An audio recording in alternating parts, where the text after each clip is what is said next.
Hey there, YouTube. I'm Ikitsu. This is the Ikitsu Times. Welcome to my channel. Welcome to a little bit of Sins of Solar Empire 2. So today we're going to be talking about the Rapture Battlecruiser, which is a ship that I'm kind of easing myself into using again. And the reason I didn't use it previously, and the reason I'm using it now, is that the Rapture actually got hit with a series of really significant nerfs, and then has been significantly buffed back up. It did actually have a completely broken mechanic in its previous iteration, like its oldest iteration, that did need immediate addressing, but they've definitely overcorrected, and now they've tried to sort of like put it back somewhere where it's like not doing what it used to do, but where it's still viable. And I think they've reached a good compromise-ish.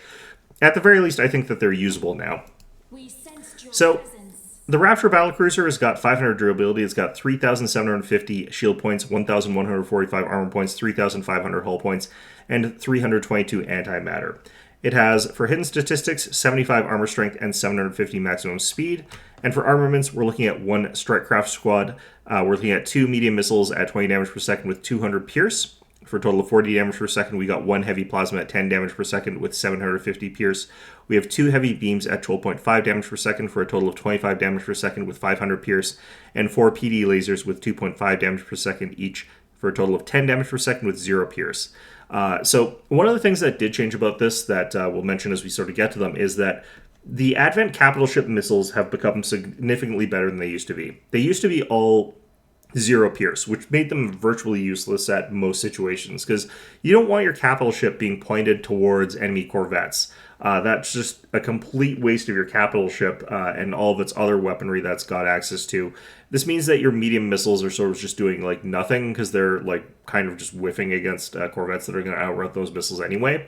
And if you're up against any target that's heavier than them, their damage just absolutely got tanked.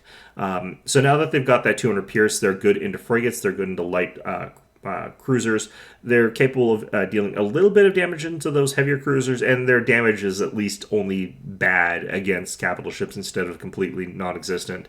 So that was one of the big differences. Its actual gun loadout, when you sort of look at it, is pretty close to what you've got on a Radiance. It's 10 less than a Radiance as far as anti-capital weapons goes. It's about 2 less than it is with the secondary weapons. And the secondary weapons have the advantage of they can all fire at the same target, whereas the Radiance's lasers cannot. Now, the Radiance is obviously a better gunship. If you do need a gunship, get a Radiance, do not get the Rapture. But in a pinch, the 35 damage per second against capitals is is pretty good. Like, that is enough that it's a threat against those sort of situations there.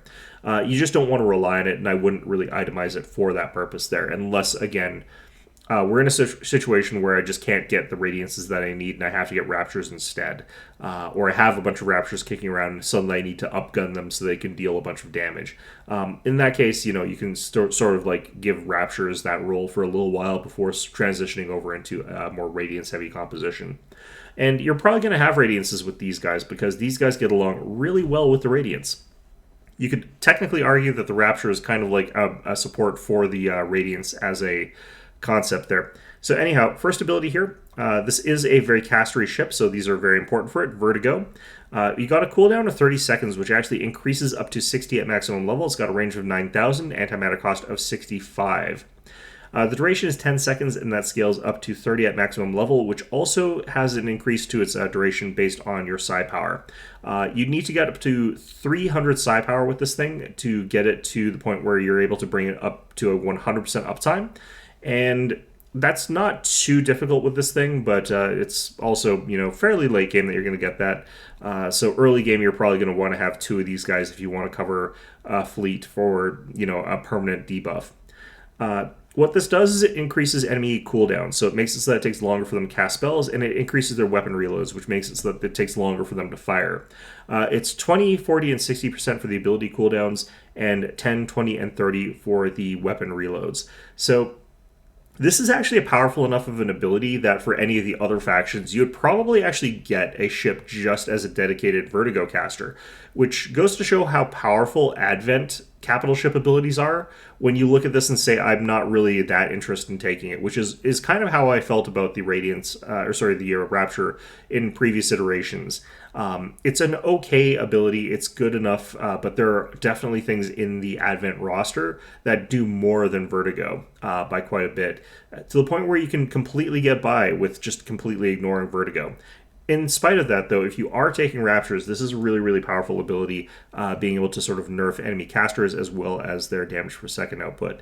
One of the things that does sting a little bit is that it does not have good psi power scaling. It scales on the duration, which is kind of okay, but if you've got two of these guys anyway, you just don't need it. It becomes substantially less important at that point in time. The next one is Vengeance. This one has a cooldown of 75 seconds, has a range of 6,000, anti-matter cost of 80. And what this one does is you target one of your ships, and that ship then bounces back all the damage it takes to whatever it's getting hit by. The damage that reflects is 60%, and then 90%, and then 120% at maximum level, which means that at maximum level, you could actually end up in a situation where you're dealing more damage than you're taking by getting shot at, which is really, really good. Duration is 30 seconds, increases up to 50 at maximum level. So Vengeance is the reason that Raptures traditionally go along with Radiances. You cast Vengeance on a Radiance, you have the Radiance cast Animosity on a big cluster of enemy cruisers or something like that. Those guys all are forced to attack into the Radiance, which has Vengeance on it, and they all take 120% of the damage that they were doing to the Radiance. So it's a really great way to deal AoE damage for Advent that are normally pretty bad at that. It's a great way to sort of make sure that your opponent is not having a good time shooting at those Radiances as you sort of rotate through them. You would have to have a bunch of Raptures and a bunch of Radiances to really get the most out of this. But when you're getting Vengeance off and you're getting the full effect of that, it's really, really powerful. That can be quite a big game changer. The main problem with this and why I don't use it is because it's actually kind of hard to do in practice.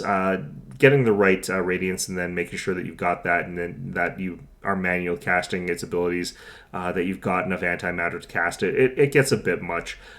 It's not my favorite thing to do, but then again, I'm notoriously bad at using micro, so other players out there might have an easier time using that. The next ability is Domination.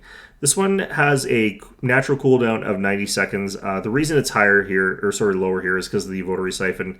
This one has a cooldown that scales based on your psi power, equal to basically 10% of your psi power. So if you've got 100 psi power, it reduces it by 10 seconds, etc., etc. Range of 9,000, antimatter cost is 150, and that reduces down to 90 at maximum level. What Domination does is it basically just takes over an enemy ship. This only works on non-capitals, non-command ships, non-titans, so your cruisers, your frigates, your corvettes. And you have a maximum number of targets that you're allowed to control. It's 2 at first level, 4 at second level, and 6 at third level. So Domination is extremely potent if you're capable of snagging really key ships. Like say you can get some Jasotras off of that. That would be really, really powerful for someone to be able to do. Being able to snag just some frontline ships is also quite good, because what will happen is your opponent will then throw a whole bunch of firepower into that one ship just based on their sort of auto-firing pattern. And that little ship that's sort of waddled into the front there just gets completely nuked by the enemy, absorbing all that damage from them, giving you time to deal more damage with the rest of your fleet. So it acts as a little bit of an ablative barrier. And you can also grab enemy DPSers, just makes so that they've got less damage. You can do all sorts of things with Domination. Obviously, the best targets are going to be the ones that you select out from the situation manually, but I'm not very good at that, so I just usually have it on autocast, and it's still totally viable under that circumstance there, where it's just grabbing stuff, they get killed off. Generally speaking, though, yeah, you definitely want to be going after the high-value targets with this. So the last ability here is Malice. And this was one of the things that got buffed again. And it's also the thing that got heavily nerfed. It used to be that Malice had a much wider radius here, and everything in the radius was affected by it. It didn't have a target cap. This meant that everything that was in a large area would get sort of linked together, and any damage that you dealt to one target would deal damage to every other target. So if they had, say, 200 ships sitting in a block all in the middle of the Malice circle, and you hit them with an AoE that hit all 200 ships, you would be sort of multiplying the damage that you were doing to all of them from that AoE by 200. Not actually, because you wouldn't get that much scaling on the damage propagation, but it would make it so that literally every ship in that circle would basically die. It was absolutely crazy. You would combine it with a bunch of cleansing brilliances. Everything that was in the Malice circle would just pop, because they would be hitting say 50 targets with the Radiance's Cleansing Brilliance, and then that would sort of just get multiplied across all of the other targets there. It would just get to be too much. So what they did is they changed it so it hits a maximum of 15 targets and had a damage propagation value of 3%, which basically meant it did nothing. They've boosted this up very heavily now. It now has a cooldown of 4 minutes, has a range of 9,000, has 100 anti-matter cost. Damage propagation is now 30% plus a good ratio of your psi power. You can easily get this up to 50%. And it hits 25 targets instead of 15. This is the same as the Marza now, with the Marza's new version of the missile volley.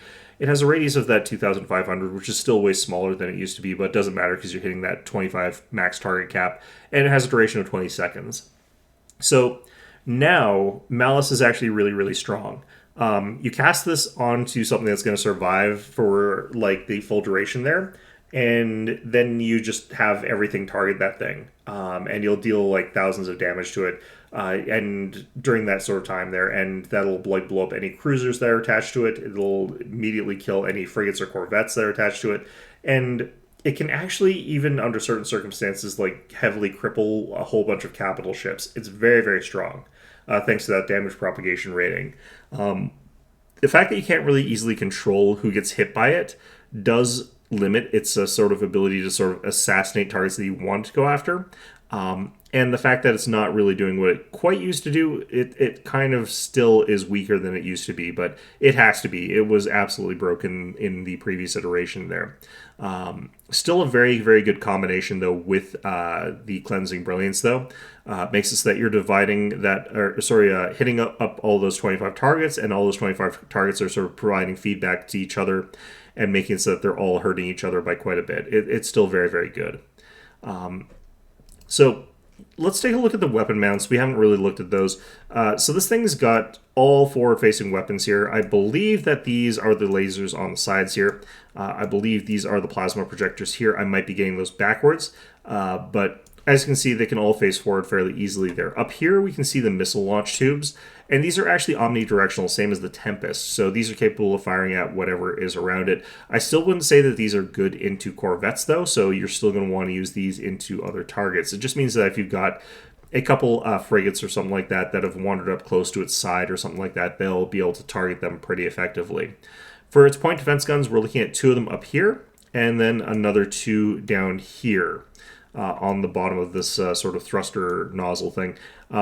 Fairly good convergence forward with the point defense guns. Not the best left or right, and certainly not great backwards, but you're capable of dealing with missiles that are directly in front of you relatively okay. You can take out a couple anyway. Still, though, it's not really a point defense gun. It doesn't have the best turrets for fighting targets that are on its flanks or anything like that. You're primarily using the ship to just blow up a target that's directly in front of it, which it's pretty okay at. Like we said, its damage is actually pretty good at this current iteration there. So for hostility research, let's take a look at this here. This is one that really does care, again, about things like ascension rights. You do want to start at that level 3. Advent ships just tend to be like that, where their abilities are super, super powerful, and being able to have a level 2 version of it is really, really good. If you're going for a vertigo build, having that be 20% to weapon reload, very, very strong. Vengeance being stronger, 90% instead of 60% on the damage ratio. Domination, this one's kind of just like you get 4 targets instead of 2, like it's kind of meh. But like any of these is really, really gonna like having that second level there. So this is really important for the ship. Same for most advent capitals. This is a bit unique in that the psi power ratios on the ship are a little bit irrelevant.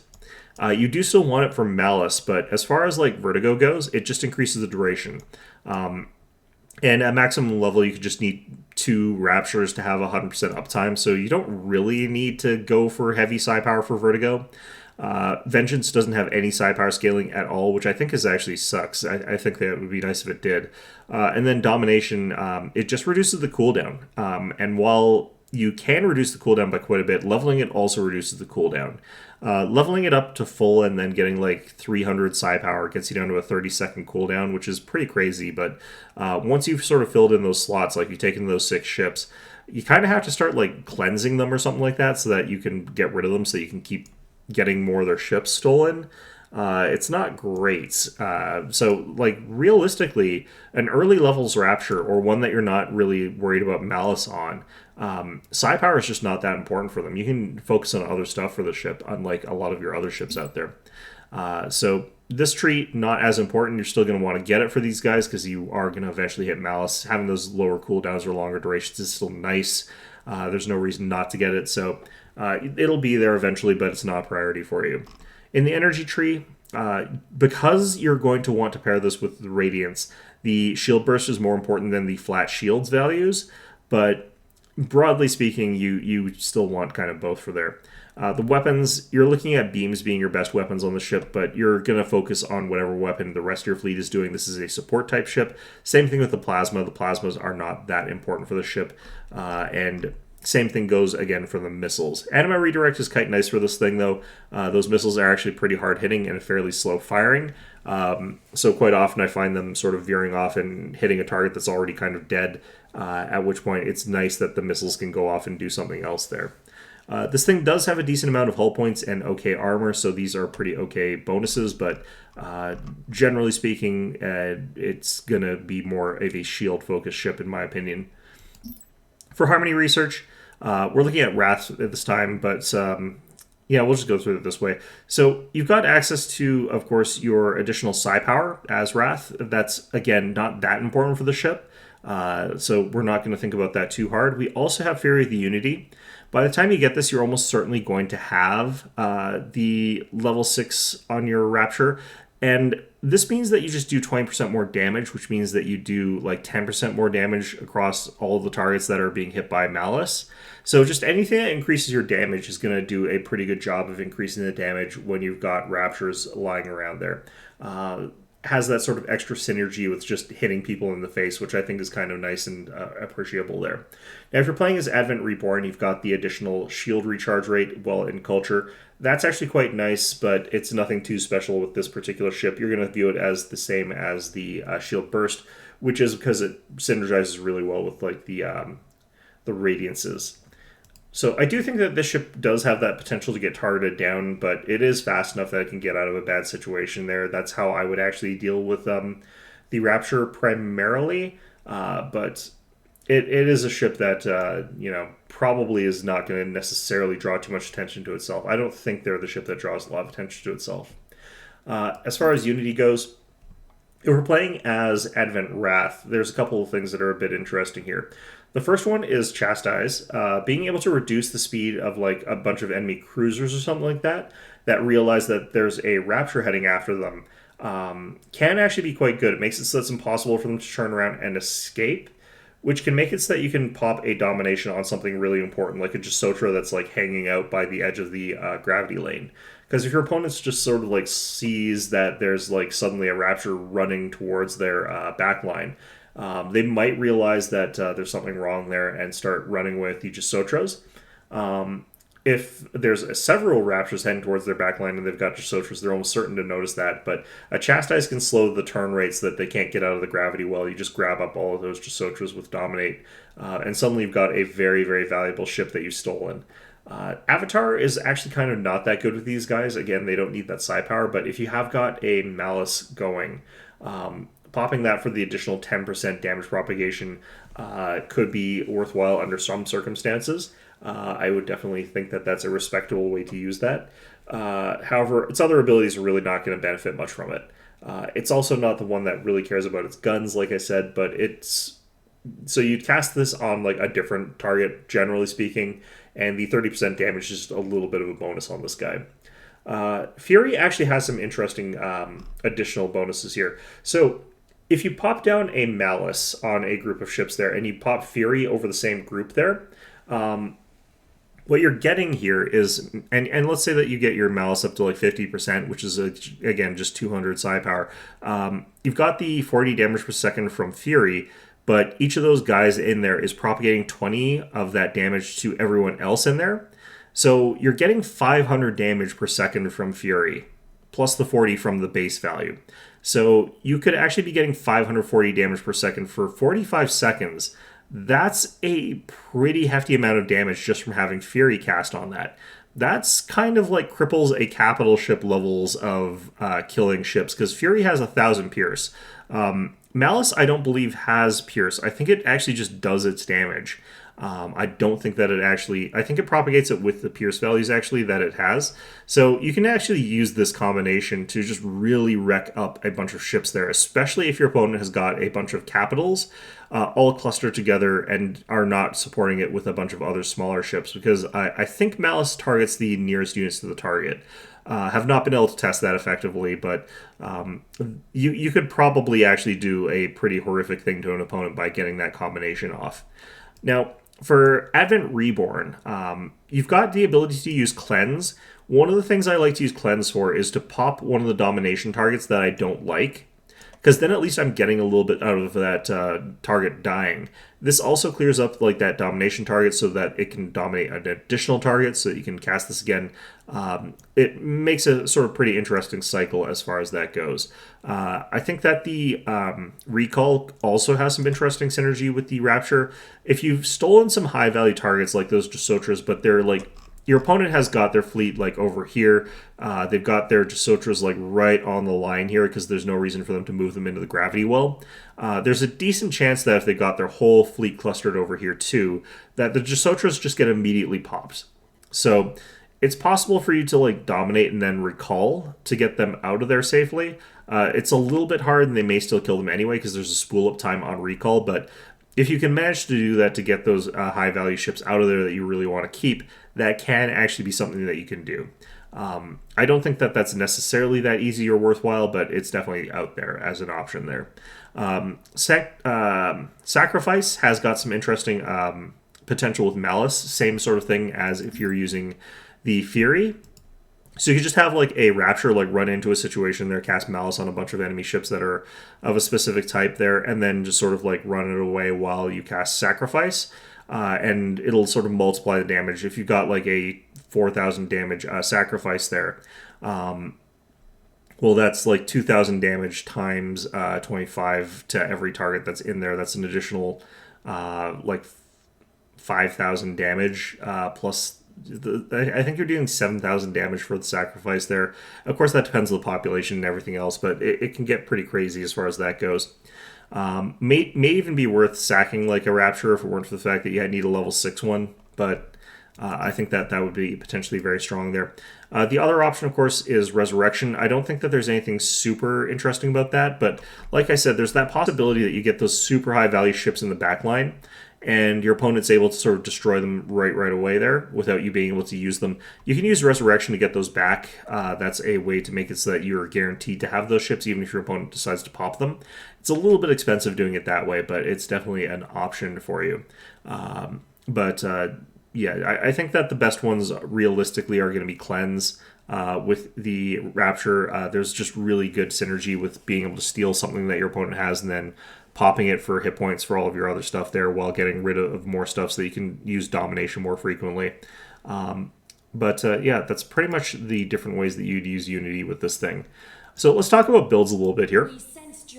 So we used a Vertigo build. Now, I think that you can sort of freely mix and match all of your abilities. So I'll just talk about whatever it is that you decide to prioritize and not the combo, because you can go Vertigo and then have a secondary Vengeance. You can go Vertigo, have a secondary Domination. You can do primary Vengeance, and et cetera, et cetera. But whatever it is you sort of decide to do, you're going to end up like doing something mostly with the one ability there. So if you're primarily going for Vertigo, rather, I would primarily actually just say that this is a ship that wants to be fairly durable. You do, of course, still want the Harmony Circuit. You need Harmony Circuits on like all of your stuff out there. You can't really get the best benefit out of Energy Accelerators. You're not getting enough Psi Power for me to really want to get a Vex Amplifier. You do have enough armor that Psykinetic Plating could be good here. Synchronous Shield, and then Structural Force Fields.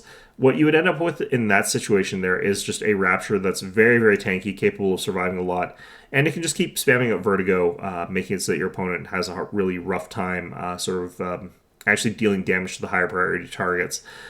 This would be sort of closer and more akin to like how the Kortul Devastator functions if it's going for its debuff build, because this is actually pretty comparable damage to the Kortul as well.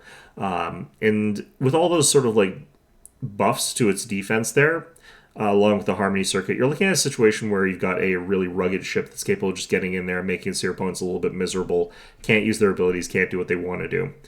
If we're using a Vengeance build, we're in a situation where we are like not actually capable of using our psi power, so it would come down to our secondary for that.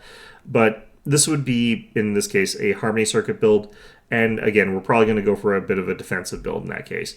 I think that to a certain extent, Vengeance is one of those ones where like you could also just hide this thing way in the back there. Just try and make it so that your opponent is more likely to go after your Radiance just out of hand. And I also think this is definitely the build where your opponent is not going to think about trying to go after the Rapture, even though it's doing something really, really powerful, because it becomes at that point in time better to just try and commit to destroying the thing that is causing like you to take a bunch of Vengeance damage, the Radiance.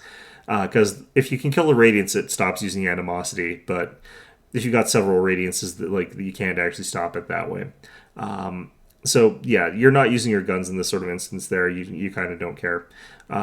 Domination build, I would say that you do definitely want the Harmony Circuit. At this point in time, you may want to get a Psionic Dynamo. I think if you're using the Domination build, being able to cast it really, really quickly and then just sort of get rid of those ships that you're stealing is a great way to just sort of get rid of like those sort of smaller ships very, very fast. This is also the one that I would say is like the most castery of the builds that you could potentially go for. And I think that getting the cooldown of this down to 30 seconds, like that's basically you kill a ship every 30 seconds. That's not bad. On top of still being able to do the damage that you're dealing. On top of that, I would get the Psychinetic plating in that case, and I would get the synchronous shields. I would leave out the structural force fields. Now, for any of these, if I want to go for a little bit more of an offense-minded build there, what I would probably get is still the Vex Amplifier. But it's a bit of a close thing there. I think you're going to end up doing more damage per second when you account for the fact that the Vex Amplifier also boosts your medium missiles, and those are actually pretty useful right now in terms of the damage they're dealing. So in any of these situations, you can swap out for a Vex Amplifier, but this is the one where I would say that that's most likely that I'm going to be doing that. Now, if I'm going to be doing deep dives into the enemy fleet and then using Domination, in that particular case, we go for Harmony Circuit, we go for Psychinetic Plating, we go for Synchronous Shield, we go for Structural Force Fields. That lets me sort of dive deep into the enemy formation, grab something like Vital in the back there, and then like get back to our lines before we explode. But generally speaking, I like grabbing the frontline things and just having our ship like lose those over and over and over again, so that we can keep stealing more ships with Domination. It's like being able to kill an additional ship every 60 seconds or extra every 30 seconds, which is really, really strong. Now, if we're building for Malice, then obviously we're going to want the Harmony Circuit, the Psionic Dynamo. And at that point in time, you kind of want to keep this thing safer. If you've got Malice on the table and your opponent sort of knows that you've built for it, because their ships keep exploding in big clumps, at that point in time, you may want to get an Energy Accelerator. It lets it fire its beams from longer distance, keeping it out of the fight. And then you'd also want to potentially get the Psychinetic Plating just so it survives better. But keeping this thing further in the back by going for that sort of combination, it's not really to keep it up in damage. You're not trying to like compete in damage at that point in time. You're really trying to make it so that this thing's still capable of dealing good damage while staying far, far in the back there without introducing itself to too much danger. Malice, I think is just such a powerful swing in terms of what this ship can do that it really sort of benefits from that. Now, I did also mention that the ship can be used, if you have to, as a gunship. If you're stuck in a situation where you just can't afford any more of your capitals there, what you can go for is definitely that Harmony Circuit, and then the Psionic Dynamo, and then you can get the Vex Amplifier. But that's pretty much the limit of where I would go for that. After that, I would still get the Psychinetic Plating. If you really want to get ballsy with it, you get the Energy Accelerator. And that combination is going to make it so that this can deal actually pretty good damage. The main problem there is going to be like moving forward so that you can actually use the missiles. You probably just wouldn't. You'd probably just leave it to your heavy plasmas, your heavy beams. Be dealing pretty good anti-capital damage at that point in time with that combination there. And if you're going for that route, you'd probably be going for the vertigo. The reason being that it would provide you with some survivability in that instance, where you're hoping that you're killing everything off before they can really get after you. By contrast, if you use Vengeance and you use it on yourself to try and survive, this thing's a bit too flimsy with that build that it would probably just explode, so it wouldn't be great for that purpose there. And Domination, you can steal a couple of things that are attacking you, but not enough stuff to stop this thing from exploding. It really wouldn't work for that. So, yeah, it's kind of a ship that doesn't benefit as much from some of the items that are out there. Because of that, you could also turn this into your Brilliance Array carrier. This is a very powerful item if you've got like the Harmony Circuit, the Psionic Dynamo, the Brilliance Array, and then you'd go with Psychonite Plating. You could get away with that on this as well, but obviously only one of your ships needs the Brilliance Array. Basically, it creates an area of effect that makes it so that all of those other ships that are in that sort of area receive antimatter really, really quickly. And this thing doesn't really need to have multiples of that. So, yeah, that's pretty much everything there's to say about the Rapture. I kind of wish there were more interesting builds that could take advantage of the stuff that it has here, but it kind of doesn't need them. Its main reason why it doesn't have really interesting builds, of course, is I don't think it actually needs psi power that bad. It's really just for malice. That's really all it's getting there that benefits from that, and you do definitely want it for that purpose there. And you also need to get harmony circuits so that you don't have holes in your harmony circuit sort of circle jerk there. But yeah, I like this ship where it is right now. It's very, very good at what it does. It's got some interesting stuff that it can do, but I definitely have a less experience with it right now just because it's only recently been buffed up to where it is. But in any event, that's everything I've got to say about the Rapture. Hope you found this one enjoyable. And of course, as always, hope to see you guys all next time.